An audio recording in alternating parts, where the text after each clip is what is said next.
birimu ye matovu munnakalungu munnabuddu nzikalidde oba tubusaako ebikwata ku ttaka. Home Connect Properties be bannaffe ab'ensonga. Sizoni y'entanda yiino etandise okwewandiisa kugenda maaso. Home Connect Properties bankizo mwekyo ku BBS Terefayina wano ne ku CBS radio y'obujjajja. Basangibwa wano ku Kampala Road we waliwo ofiisi enkulu, ekizimbe ekiyitibwa Mabirizi Complex, omwaliro gwa 7 ekisenge 28. Lifuti wekkomya oba amadaala era oluggi lw'otunako luliko ekigambo HCP kitegeeza Home Connect Properties. Bw'oba toli awo ng'okutte ku luguudo lw'e Hoima ve Kasubi Nansana tuuka ku poliisi y'e Nansana, tandika okutunula ku mukono ogwa ddyo oluyisa amafuta agaliko Meru, ekizimbe ky'Opportunity Bank mwaliro gwa 2. Home Connect Properties w'obasanga. Omulimu gwabwe omukulu guli mu kugula ttaka n'okulitunda, ettaka naddala erya mayiro. Era omulimu gwabwe omukulu kutusomesa na kubasomesa na kubajjukiza obukulu obuli buli omu okubeera n'ettaka naddala nga lya kyapa. Naawe n'oga nti mu nsi muno nyinamu ekyapa. Mu studios muno ndi ne manager Henry Sebi nga bulijjo azze otusomesa. Tatambudde yekka, atambudde ne muzzukulu wa Kayiiro ono, omuwala yeddira embogo naye nga ayagala nnyo omuyita Magi Ani, era linnya lye era kamusabe yabasooka obbabuuzaako ate oluvannyuma tugende mu maaso. Neyanzisa nnyo neyanzege nga bwagambye nze Magi Ani mu Home Connect Properties Uganda Limited. Ffenno tuli bakugu mu kugula ettaka awamu n'okulitunda awamu n'amayumba. Amayumba nago tugagula ate era tugatunda n'ogaddukanya. Weewaawo. Manager Sebi. Abalabi baffe abalungi bonna bali eyo mbalamusizaako nnyo. Amanya ni Sebi Henry okuva mu Home Connect Properties. Weewaawo. Njogera branches 2. Mwayongeddeko endala? Manya abagezigezi bangi. Bali tulinayo ba agents. Yes. Kati zo offices zikyali 2. Mabirizi Complex wano mu kibuga wakati awamu ne Nansana ku kizimbe okuli Opportunity Bank. Ng'omuntu asiimye ettaka katugeze eriri kyaggwe mukono. Emukono muyinayo agent. Biggwerawa. Mumukwasiza agent w'omukono. Agent ali mukono Sekamanya James, mukulu Sekamanya James. Yes. Oyo ajja kutwala akulambuze sites ezeeyo. Ekiraba. Then akukomya wati ku office. Eiza ku Mabirizi oba Nansana. Oba weetaaze ng'amaze okulambula, weetaaze plot number, weetaaze block number, ajja kuba eno ku office. Yabagambe twayagala ku block number ya plot number this ku site ya one. Then abikuwe ogenda okole search. Ebikwatagana n'okusasula ajja kuleeta ku office. Weewaawo. Kubanga ffe enkola yaffe tetulina ndagaano za mmotoka. Ekikigwere. Ebikwali yaba mu bosanga nga mu mmotoka mwe muli chairman, mwe muli director wa office, emmotoka ya office. Byonna receptionist ali mu office mu mmotoka omwo nga ne custodian atereka ebyapa ali omwo. So banange nsasira abantu abakola ekintu ekyo era n'olina awaayo ssente ze n'omutima gumu nga office ye mmotoka biri omwo. Security atudde mabega ne wandiika. Director yabadde avuga. Chairman yabadde banne. Ebyapa ne basika drawer eno ne babijjayo ne bakuwa. Nawe n'ogenda ng'oli mugumu nti no ddala abantu wentadde ssente zange. N'erinnya lyo. Wentadde ssente zange watuufu. Kati simanyi oba enkya ye bakubuuza nti abantu bano bawa ssente wazibaweerawa. Ogenda batwala mmotoka we yali eparkinze. Kabugumu lyali linnya bannayuganda bannange. Waliwo omuntu emyaka gy'otuukamu nga waliwo ekintu ky'okola nga naawe wudde emabega ng'omaze okuwaayo ssente bino nga tebanzibye. N'osirikira mu kunengo nga tebanzibye. So sabanga nnyo Mukama Katonda. Mwoyo w'amagezi oyo n'asooka okujja. Abasinga mwoyo w'amagezi ajja zimaze kugenda. Tebanzibye nga waatumye emabega emmotoka ebadde eparkinze nga teriiwo. N'akuba ku masimu wabako byabyo tunakulaba enkya bwe bazikutte naye at least webeera office osobola akadda okudda emabega bonna b'osanze mu ofiisi awo n'osooka olemeraawo naye ayinza obutasenguka mu ddakiika 3 naye ofiisi y'emmotoka ziba eddakiika 5 eba emaze okusenguka kasoozi bawa n'ofuluma bwoti ye ofiisi nga bagistartinga nga yebulawo nga sinagenda wammagi nga twogerera ettaka mulirinawa kuba byengenda omubuuza byekwata ku ttaka gye liri site weziri soko zimenya kubanga yo omuconnect kati yekutte yettaka kubanga gamazima abantu demand yeyongedde era nga tuweebaza bannange baklanti baffe ne basabu namwe n'abaklanti mwena batusupportings mwebalire nnyo ddala site weziri kubanga olwaleero Hoima Road tuweerezaako ddala site eziwere 5 Hoima Road nga tuviira ddala ku bbeeyi ye miliyoni 7 togenda kujja ku Hoima Road ng'oyagalako ploti ku miliyoni 7 nga yakyapa genda gikuwa kukiraba eri awo Bembe wali okuva ku Hoima Road wane Ggobero otambula kilomita ziringa nga 4 so nga abantu wenkuwa era nekkuba okwenkuteekateekedde ploti ye miliyoni 7 munnage gwalengerera ewala it is the next airport road kisawo kinaatera okugwa ekihoyo twakirabeko so kati 80% nnyo Katikkiro yabaddeyo 80% kiwedde naye ate tekikwewunyisa tinkuwako ploti ku miliyoni 7 kyogambe ekkuba erigenda ehoyima ku kisaawe wali tetugenda kudda Luweero tuyita Luweero era ku main edda ehoyima nti oba ogamba nti nongenda ku airport international airport ya Hoima ojja vako kilometers 4 ogende ku port ya miliyoni 7 ate n'amasannyalaze ekirungi gatuuse omuconnect byayo byekola enguudo zawedde amasannyalaze gatuuse jangu ne miliyoni 7 nkuwa ekyapa nga kiwe kiri ate onye totya nnyo nyinza okugamba nti mpulidde miliyoni 7 nanjagadde ngendeyo naye akasente nga tewali jangu n'ekitundu kyolinawo kubanga nze ne miliyoni 2 nzikwata jangu ne miliyoni 2 lambula ploti siima teeka ku sente Bembe tuli ku phase ki kati eyo Bembe kati eyo wali miliyoni 7 eyo Bembe phase 1 ne tuina phase 2 gye sawa ena gye tusaba okulula sawa ena tugisaba okulula Bembe phase 2 kubanga phase 1 yo edduse zigenda zigwawo then we tuvaawo ne tujje Ggobero abamanyi Ggobero Ggobero nasimba kumanya phase 3 phase 2 Ggobero yali mu phase kati yo phase 4 kubanga phase 1 bagiria speed phase 2 kati eno phase 4 phase 4 Ggobero jangu ne millions wakati wa miliyoni 10 ne 15 kubanga site yo nene tuinawo area wamu nga miliyoni 15 nga nawe dalwiri wotuukawo toyinza kumbuuza plot ya miliyoni 10 okusinzira ettaka welitudde then tubaako neze miliyoni 10 then we tuvaawo ne tujja wano we tuyita Nakyerongoosa awo nakyali ku Bombologo kyali ku Hoima Road Nakyerongoosa Nakyerongoosa Kakiri wove Kakiri abamanyi wana aba traffic awo bayimirira awo ogenda tambula ku kitono kilomita eringe mu kitundu era ttaka litudde bulungi kasozi wobeerawo oba olaba kikando ono yonna yenna Kakiri wali oba omulaba jangu ne miliyoni 15 ogenda funa plotiro nga yakyapa awo tusenvulako ne tweyongerako mu maaso tugenda kujja awo mbadde mbuuse wano ekikandwa weziri awo miliyoni 2 jangu ne miliyoni 2 ogenda funa ploti ekikandwa site nayo wobeera ku site kwennyini wali kola nsoba omulaba bulungi kubanga tewali na stage ya boda sijja kugamba nti no boda ogenda linnya ya 10 ng'ate just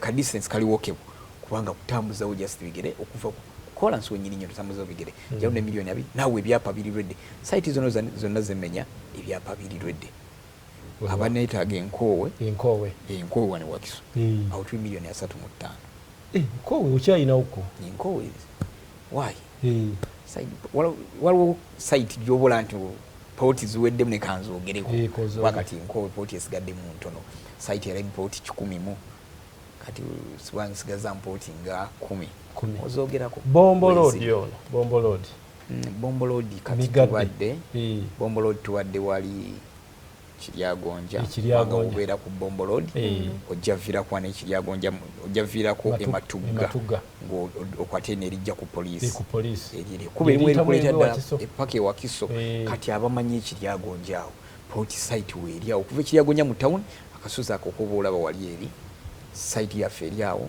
tuli ku milioni 25 port zaawo tulina milioni 25 no wabiri jangu tulabe kwanga era nawe byapa webiri doza site zonna zinnakamenya kuva gye twatandikidde nkulaga nti ebyapa webiri kati ekinjawulo home connect ate kyebaletedde ebyapa biba mu office then we tugenda emigadde era Bombolodi bajjawo migadde wezi ku milioni 15 ebyapa bya ku meza webiri mu office ku milioni 15 ate we tweyongerayo ne tugenda wali Bombo kwa 21 amanyi kwa 21 awe Bombo ero ojja kukirakawo kilomita eryemu kitundu ya abawe byapa mumikirizeemu ko katono n'ekyo mu weeks nga 2 ku 3 bigenda kuba nawe bingide office wow oliku BBS Terefayina program fuuka landlord ne bannaffe aba home connect properties mwebale kwekuumira ku Terefayina ey'Obwakabaka bwa Buganda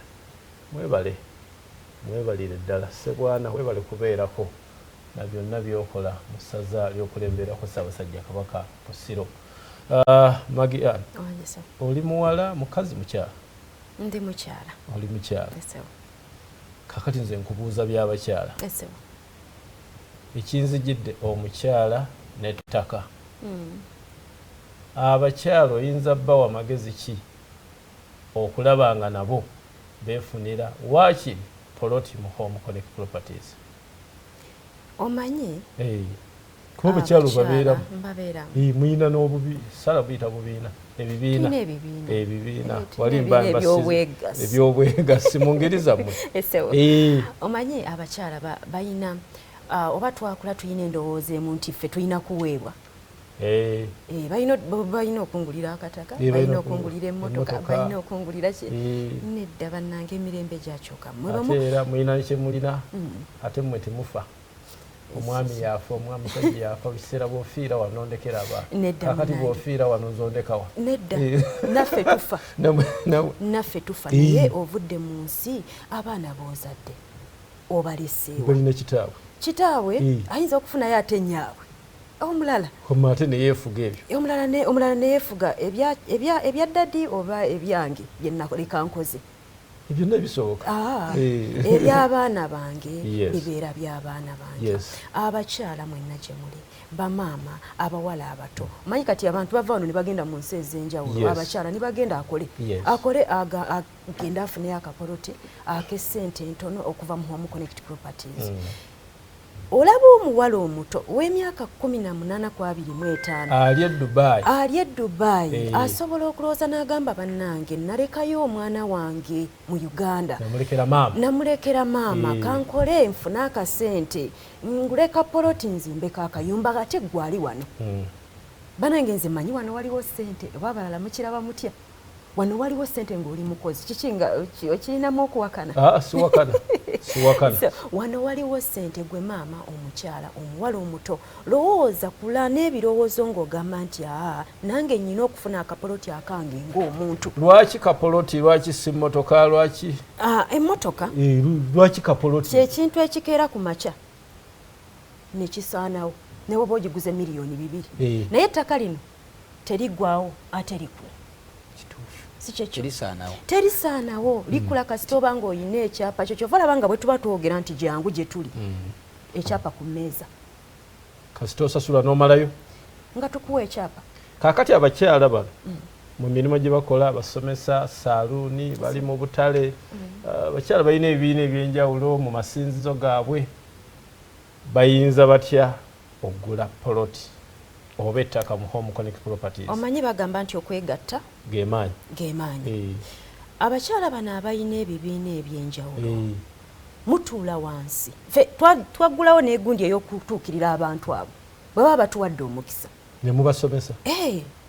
Tetukoma ku kino kyakutuula ku TV ne tuyita abantu wabula tutuukirira abantu wonna we bali mu bibiina ebyenjawulo ne twogera nabo ne tubasomesa ofuna otya akataka ku bubwo kububonga gwo omuntu kitegedde ne tubasomesa nti no waayo kikyenkana ki okuwa ki okuwa ekyapa oba omalayo ssente mmeka ne tubagamba amataka gaffe gali ku nguudo ez'enjawulo wano na wano na wali so abakyala bano nga mulina ebibiina eby'enjawulo mwegatte mwogereganye muteese mugambe tufunyeewo ssente bweziti miliyoni 10 tugenda kukola tutya tugende mu Home Connect Properties tusasuleyo akataka batuwe ekyapa tumanye nti ery'ettaka lya kibiina gundi bwe tumala nga wayiseewo omwaka gumu era tugenda kugulayo akapoloti akalala okusinziira bwe muzzemu okusinziira n'enfuna y'ekibiina n'enkwatagana gye mukwataganya omanye ebyo ebibiina bimanyi okutabuka naye muba mukyakwatagana bannange mukolewo ekyenjawulo bwe bafuna poloti ng'ekibiina eba manya gaani eba mu mannya g'ekibiina kyabwe kyonna tewali agiinako bwannaye okutuusa abo n'abakkiriziganyizza yes mukkiriziganya ne mujja ne mugamba kati tugitunde bwe tuba tugitunze tugabana kyenkana ki oba tuzimbeko bayinza okuzimbako amayumba agaki agabapangisa oba ne bagigula baterekemu ssente zaabwe oba muterekemu ssente zaabwe muyinza okugula amayumba agabapangisa nago weegali ne musoloozanga amayumba ago ne mugabana ng'abakyala ne mugamba ekibiina gundi kyanyamba bwe kiti ne bwe kiti bwana Sebi nyine obudde budduka ati okwongereza ku nsonga Magi gyabaddeko ensangi zino ebitundu ndowooza 80 ku 100 abasajja banyumirwa nnyo omukyala agamba oba omukyala alina emboozi egamba nti leka nteekemu ku mafuta tugende wiikendi nambule ku bupooti bwange okusinga omukyala agamba tugendeko ku shopping tugende out okiraba era ebiseera nnyo bano abakazi abali eyo abakazi abakyanyumya emboozi ya outing abakazi abakyanyumya emboozi ya shopping badibye nnyo ate abakyanyumya emboozi ezo aye n'osanga nga baneeno abanyumya emboozi tugenda nambule ku pooti bwange nopooti bwanagula mu Home Connect Properties ndudde okuyitayo ogwo nakino mwami Hen nagamba dadi nyinawo miliyoni zange 2 nyongerezaako dadi nsabayo miliyoni endala 6 ngende manje kitegeeza mu kifo kya mpa enviiri za mitwalo 5 tugende out ndio ku kyennyanja so bannange abali ebintu bikyuse abakazi abali eyo ebintu bikyuse abasajja kati baagala nnyo omukyala ayina emboozi ezimba emboozi erengera like nti nalengera nti emyaka 5 mu maaso kubanga eriyo abantu waliwo ekintu ekinsobedde munansonyiwa okukyogera bwenti abakyala b'ennaku zino tebakyasoma batono nnyo nti asobola maintaininga obulungi emyaka 10 okiraba balwana bulwanyi nabo ku maintaininga beauty emyaka 10 so kati wesanga olwaleero ng'olowooza ku beauty ate olina lowooza ku poloti mugenda kwawukana nnyo in 5 years from today obulungi bwaggwawo obulungi bw'omukyala bwongo in 5 years from today omukazi alowooza ku beauty n'oli alowooza ku nkulaakulana ku poloti in 5 years okuva olwaleero mugenda kubeera nga muli totally mukulu Sebi nga mwawukana tuwe namba z'essimu oluvannyuma ani asiibuli namba zaffe ez'essimu mugenda kuyita ku 0704 44 15 kinana mwemu 0704 44 15 kinana mwemu oba ku 0704 44 15 kinana mubiri 0704 44 15 kinana mubiri tukubireko okwo weetaaga poloti weetaaga nnyumba ngeri mu beyinsamusamu miliyoni 4 miliyoni 5 nkaaga nsanvu oba weetaaga kwongera ku nnyingi zaayo mu mbeera y'okugula emizigo ate oba oli eyo ng'oli Land Road abapangisa bakufuukidde ekizibu nga bakulemye eddala lwiri okugyamu kasente mu nnyumba zo Home Connect weeri okuyamba okulaba nga ennyumba zo lulinayo zewazimba nga zikwesimbisa Magi mu sekendi 3 nsaba osiibule ngenda kuba nsiibula nga nesigama nnyo ku bakyala nga bulijjo era nkyagala nnyo omukyala okubanga otudde ng'ofuna endowooza eyo nti nange munange kanveeyo gye ndi kanneerowoozeko ng'omukyala nfune kano n'abavubuka abato osanga omuvubuka omuto ng'ali mu nnyumba ey'ebbeeyi bukadde 2 kakadde kamu mukwano eno ensi ekulaakulana ate ensi eri mu kuvuganya yimuka genda mu Home Connect Properties jangu mukwano tujja kwaniriza terekayo sente zino bwe ziwera tugenda kukwasa ekyapa ku sente entono ennyo nze Magi Ani sijja kusukakaawo akadde ke kaako ky'olina okukola kuba ennamba z'essimu ezo sinziira ozikube ojja kufuna ebisingawo. Mukkirize atugende mu programu eddako n'omwana wa taata Frederick Bigomvu Sentongo. Nze musajja wa Kabaka abirime matovu baagaliza weekend ennungi. Ayi Katonda kuuma Ssaabasajja Kabaka.